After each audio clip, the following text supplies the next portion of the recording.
উঠে সেজদা করিয়াছে। আবু জাহেল মার্কা মানুষ নবীকে চিনে না। আবু জাহেল মার্কা মানুষ নবীকে চিনে না। নবীকে সালাম না দিলে নামাজ তো ভাই। আব্বা জানলারে আমার আমি কইছি তাড়াতাড়ি বিদায় নেব ইনশাআল্লাহ, কিন্তু আলোচনায় কইতেছে না জানি কত লম্বা আলোচনা হয়ে যায়। গত শুক্রবার মগবাজার হাবা বাজানের দরবারে আমি ওয়াদা করাইছি 11:30টায় বিদায় নেব ইনশাআল্লাহ। রাত্র প্রায় 1:15 বেজে গেল, আমার আলোচনা শেষ হয় না। আজকে কইছি আমি 1 ঘন্টা 1.5 ঘন্টা। জামাইও কাই কইল, কারণ হতো জামাইও কইল বাজান যতটুকু পারে ওয়াজে কইতাছে যতটুকু ততটুকু নয়, কথা কয় না।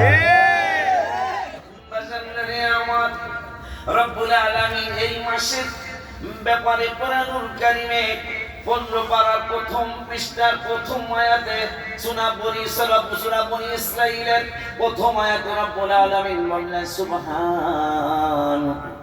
আশ্চর্য ঘটনা, প্রথম ব্যবহার করছেন সুবহান। আল্লাহ বুঝায় দিতেছে ঘটনা ছোট মোটো না, কেমন অনেক মহান। মারহাবা কয় না, কেমন মহান গো ইয়া রাব্বাল আলামিন। বন্ধু যদি কয় বন্ধু মেরাজে গেছে, অনেক বাটপাররা বিশ্বাস করতো না। এই জন্য আমি আল্লাহ নিজে বললাম মহা পবিত্রতম ওই রব্বুল আলামিন যিনি আপন মাহবুব বান্দাকে ইসরা করিয়েছেন, মেরাজ করিয়েছেন, আল্লাহ রাব্বুল আলামিন ভ্রমণ করিয়েছেন। আল্লাহর কাছে জিবরাইল আর কোনো টেনশন নাই।